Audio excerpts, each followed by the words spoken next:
a lot of mystical experiences that I never really understood growing up that happened throughout my life. But for some reason, having a reflection like psychedelics or something external outside of us, like aliens or whatever, if you're blessed enough to see that, but these external reflections allow us to look back at ourselves, to witness these things from a third point perspective, and that helps us wake up, you know? Like, oh yeah, I've noticed these patterns throughout my life. I've never really realized how to deal with those experiences. And sometimes when you have like a psychedelic awakening, it gives you an angle to look at those things through. Wonderful. How would you define visionary art? Well, visionary art to me means a lot of things. And it leads me to the next thing I'm going to talk about. But just to answer your question first, is, you know, at first when I got introduced to visionary art, it was outsider art. That was because I looked at a visionary art magazine when I was really young, and I remembered it. And it was more from people that didn't go to school to do art. For some reason, it was like, they call them outsider art now. And I thought that was interesting, because there's a visionary art museum with all these artists in there before the psychedelic visionary art movement. So then when they called the visionary art movement, I kind of like wasn't sure about that. And also, to me, vision means of our vision, but I don't know what other art isn't from our vision. Okay. As much, but don't get me wrong, I still use that title to express our movement of artists, because it's something that people recognize right now within our circles of people, which is very powerful. However, I don't think that it specifically talks about the movement that I'm a part of, which I feel like the people of artists that you recognize yourself liking to are not a part of necessarily only. I created an art movement called the Interdimensional Art Movement. Lovely. And I even told Alex Gray about these things before we named the thing Visionary Art Movement. And this was a long time ago. And he never even heard of that. And he really was vibrating with that idea too, which is really cool to always be able to share your ideas with other people and get reflection. And but the Interdimensional Art Movement, the acronym is IM. Nice. And it's based on the finite of yourself, your personality, your ego, or whatever it is that you're wanting to express. And then the full title, Interdimensional Art Movement, has no limits. So it's like, I think that's more true to what the visionary art movement that we synchronize with at the moment. Interdimensional art movement. I got it. Can you share a bit about your history as a visionary artist?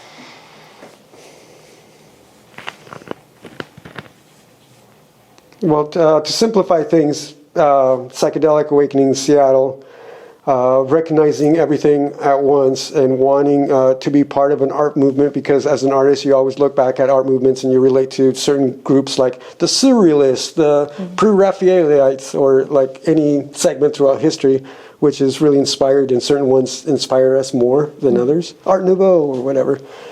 You know, I couldn't deny that I wanted to be a part of a group like that, but there was no real group that I could associate myself to at that moment. Plus, I wasn't that advanced, but these ideas were coming, these desires were coming to me. But then I started paying attention to like what kind of art movement would I want to be a part of, and then that's when a lot of answers started coming, and that's when I recognized, oh, those art movements were answering these questions that they asked themselves.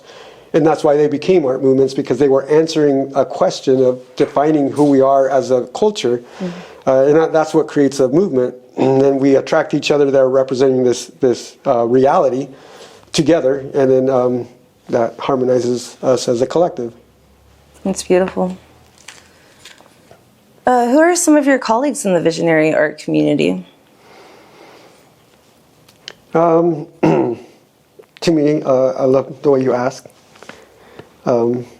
Because there's a seriousness to it, and that kind of makes me laugh, because I'm also a space cadet artist. But my colleagues, I've been blessed enough to have colleagues of all different sorts. Like my Seattle experience was pretty profound because I was when I was having this psychedelic awakening and I was reinterpreting reality, and then I was like, I want to hang out with the Beatles, but the Beatles already happened many years before me. Yeah. So like, but the vibration, like I was getting the LSD vibe or whatever, you know. And then I was like, oh wait a minute, I'm in Seattle, and just to bring that into perspective. And for a few many years, I would keep on running into people like Nirvana, Soundgarden, Alice in Chains, and this is my my canvas. And I played in this dimension for a few years of running into these people all the time, getting to know these people from different perspectives. Like, I have so many memories to even remember at the moment. But one of them that's on my mind right now is Soundgarden, when they were recording Bad Motorfinger. They had my paintings in the studio while they were recording a little bit of that album and stuff like that. And I remember going in there and picking up my artwork and them being all like polite and kind and gentle. But they're like, they're all really tall, like over 6 feet, you know.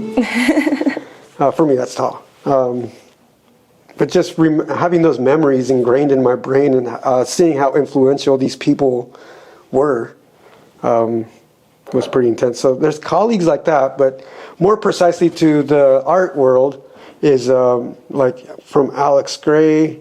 I don't know, it's hard to tell because the way that I learned about my my colleagues is through a party that we started.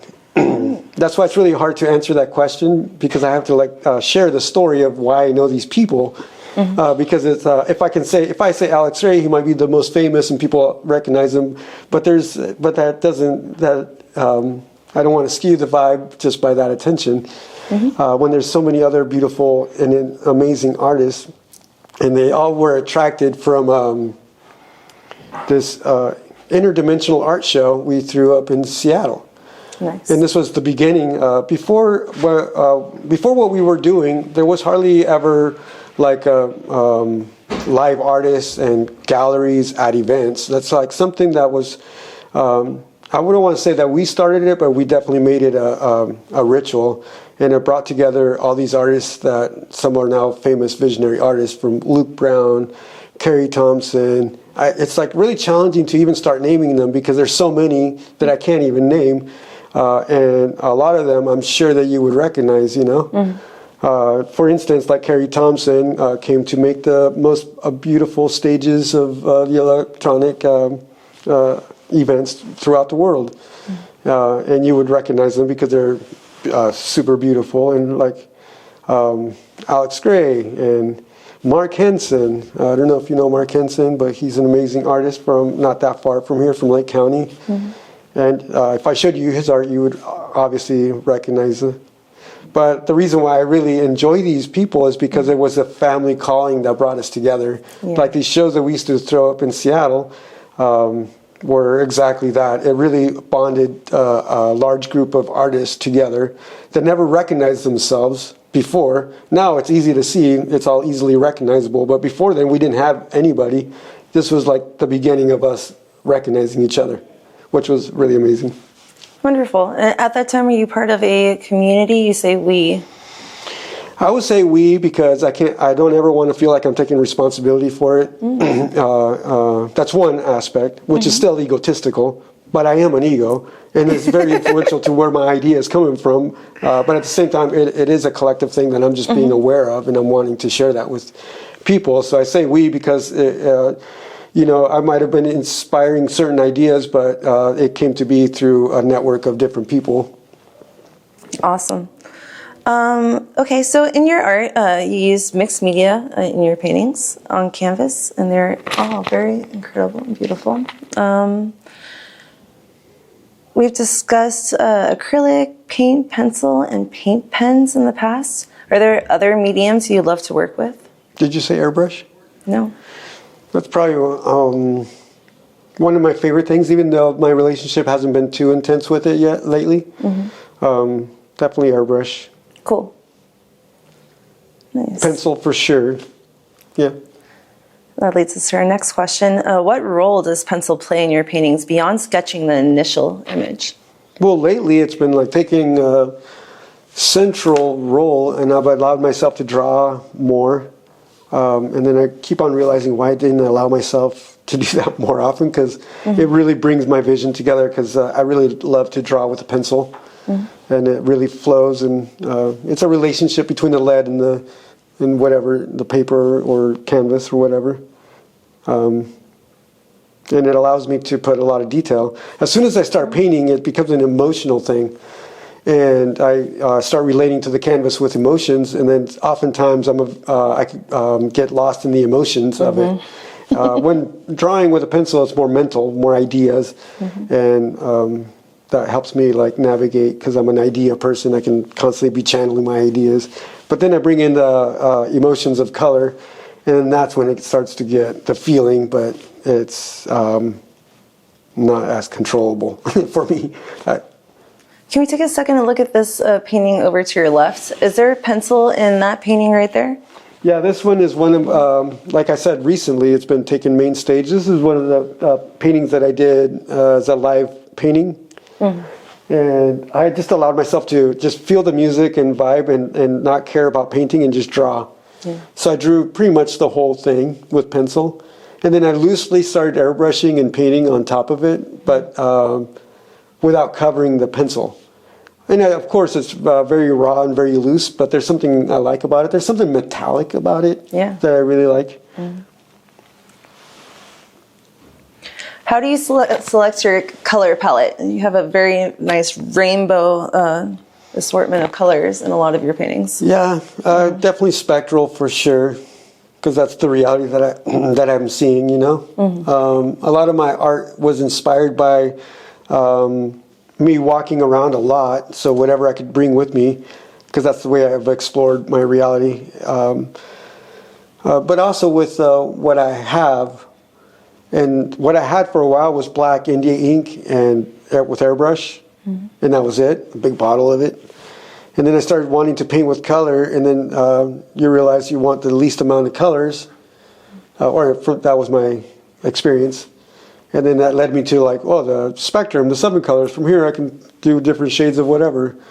But that's kind of, if I look at it from the physical aspect, like I said, you asked me who I am, or, you know, that's physical. There's also the mental, and the mental it's more chakra style. I use the rainbow colors because I feel like there are these 7 dimensions, and those are our perceiving reality. So to me, when I learned about the chakras, it started making sense. And being a psychedelic artist, and I like to travel to different dimensions, so to speak. And the chakra system seems to be a way to understand that, because each of the colors are a vibration, and each vibration has a negative and a positive polarity. And if you start understanding how they interact with each other, then you can travel consciousness in that manner. And that's the primary reason I use the rainbow color palette.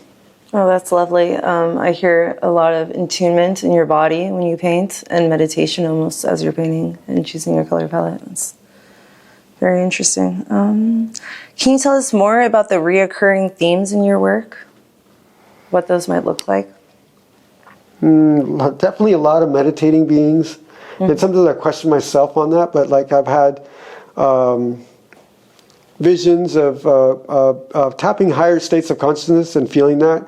And there's always people in the meditating pose and really high vibration. And maybe it's just me, but I've heard this from other people too, that these beings come in from or we tap into a vibration or a dimension that they are meditating in. And when I experience that, it makes so much sense why I would be so infatuated with painting that.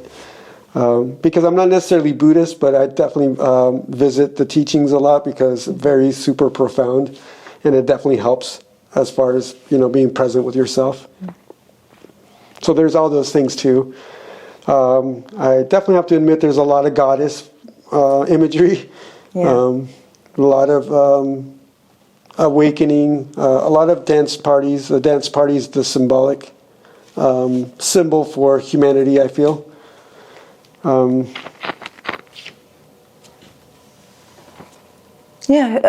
are the characters that we're looking at, do they have names, personalities?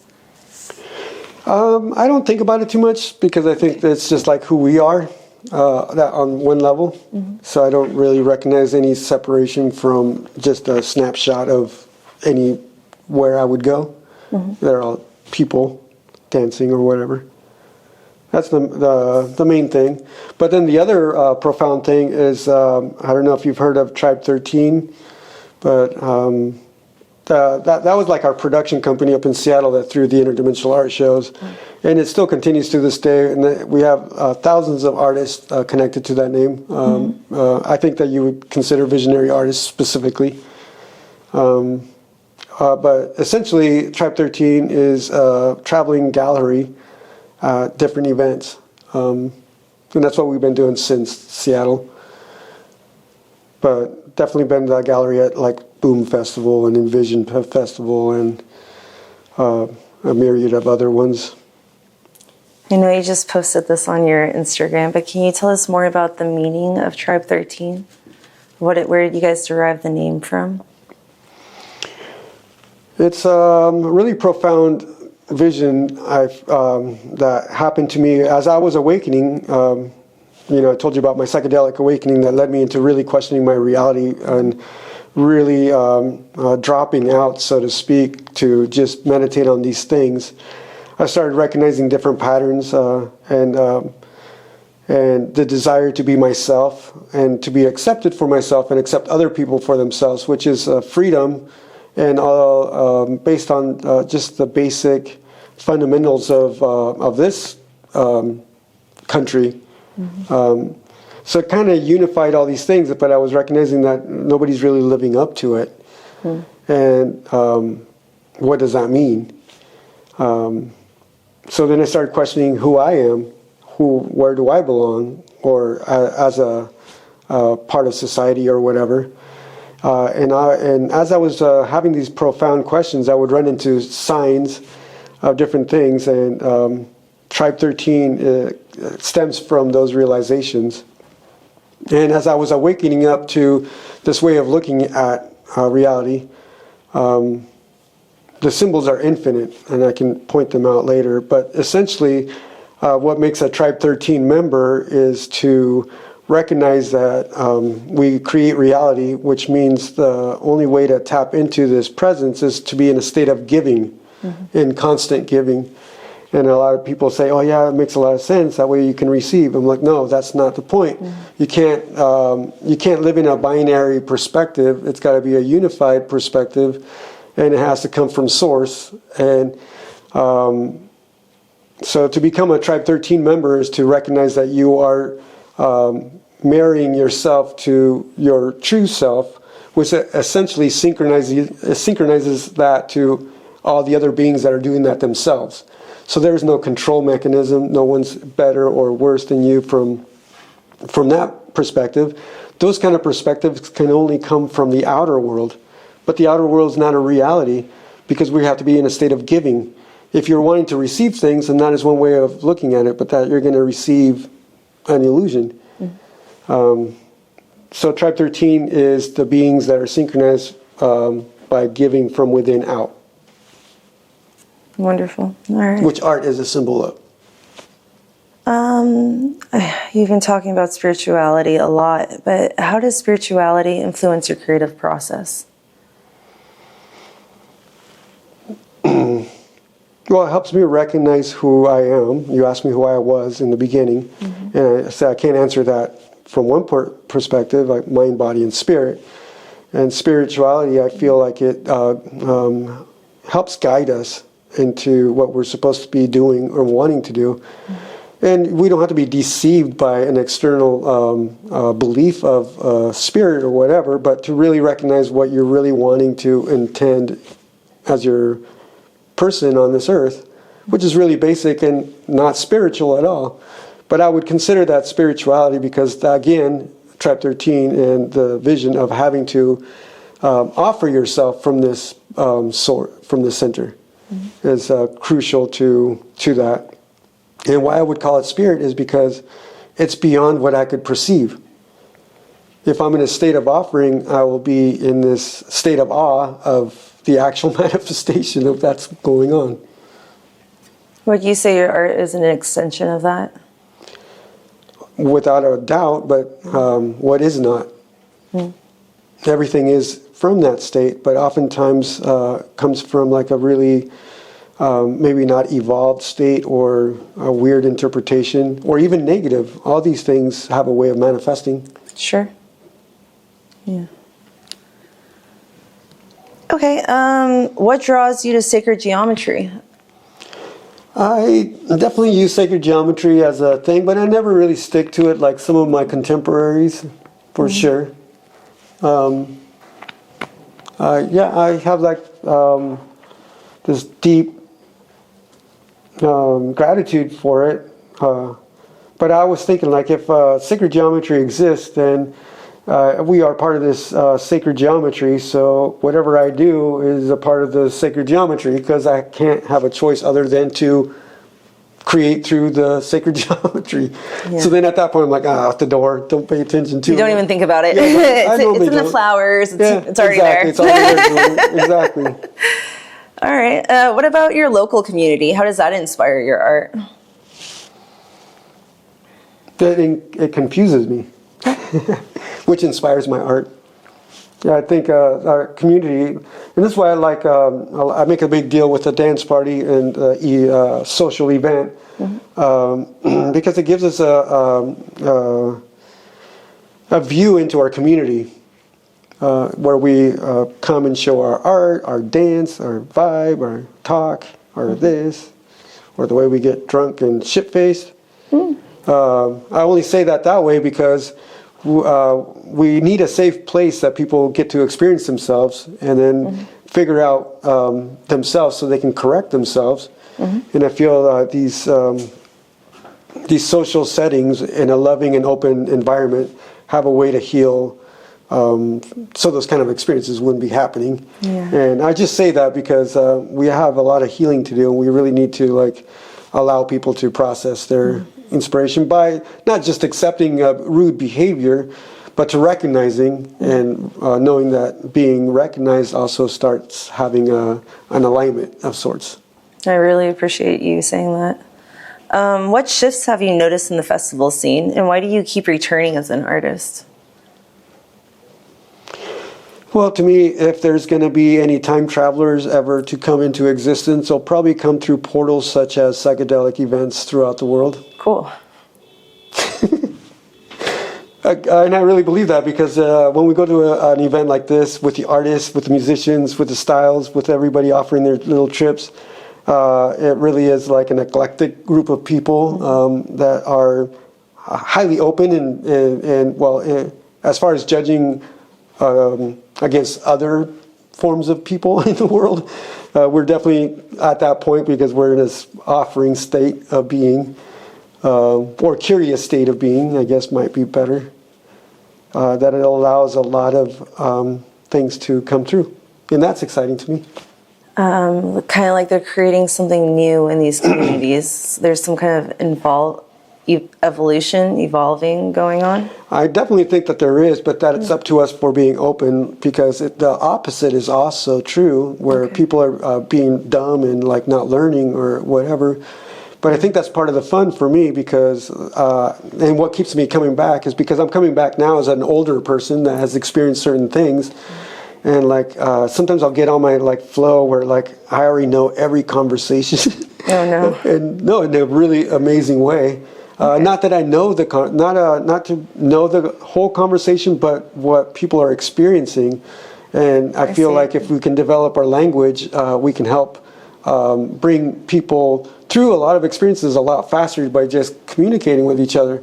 And that's one of my favorite things at a festival. Like when I open myself up, I get attracted to these little circles, and we get to share the pipe and then talk. And then all of a sudden they're like, "Oh, I had this one vision, blah blah blah blah." I'm like, I would look at the person and say, "So what?"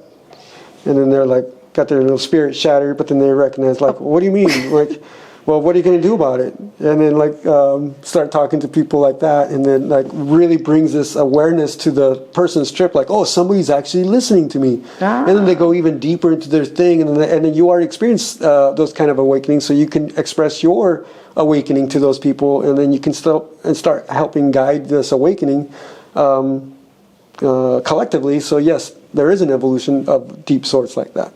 Cool. Okay, so on a global level, what changes would you like to see, and how do you channel that vision into your art?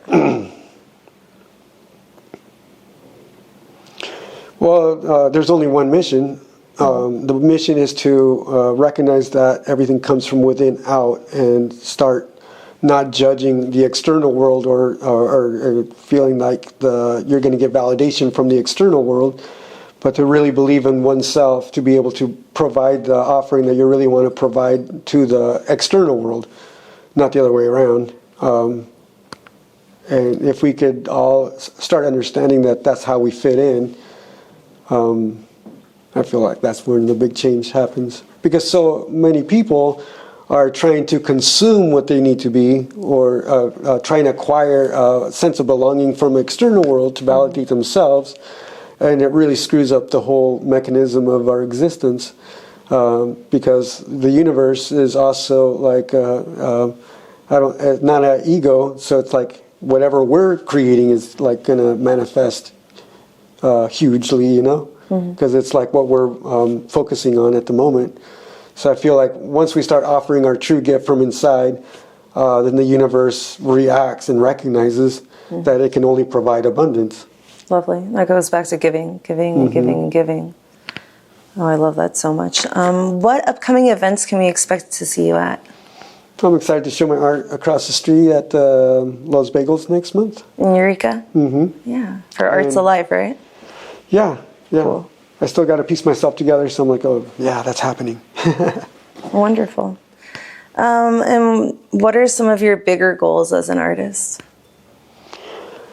I don't know. I would like to write a book, I guess, as one of my goals, because then I can solidify what I've been talking to with every people, and just document it to be able to share that idea to other people. And it's always been a lifelong dream as an artist. Oh, artist book, that's an accomplishment. Cool. So there's that. But and that's the physical. But on the spiritual plane, I'm on the quest to the eternal party at the end of time. Cool. I'll meet you there. Well, that's the trick. You just mentioned there, but I'm talking about the end of time. So there's Never parties get like there. right now. It's happening. Yeah. We're in it. It comes back from the state of giving. That's how you tap into it. So if you're in a constant state of giving, you're at the eternal party. I love that. Awesome. Well, Roman, thank you so much for taking the time to chat with us. We're here at Izilla's Cauldron. You can find it on Instagram at Izilla's Cauldron. It's been an absolute pleasure. You can find Roman's Instagram at SynchroMystic, SynchroMystic. And a huge thank you as well to Julian for recording this interview. You can check out his work on Instagram at dpixture_media, DEPIXTURE_MEDIA. All right, thank you, everyone. Can you do an introduction just one more time? Okay, all right. Just real quick. Sorry, I wasn't recording earlier. Tell me when. Go. Okay. Hi, I'm here at Izilla's Cauldron in Eureka with Roman, a visionary artist and OG creative force in Humboldt County. My name is Natasha, and I want to thank you for tuning into the Little Lost Forest blog. I'm beyond excited to dive into the art, theory, history, and creative journey of SynchroMystic. Keep it.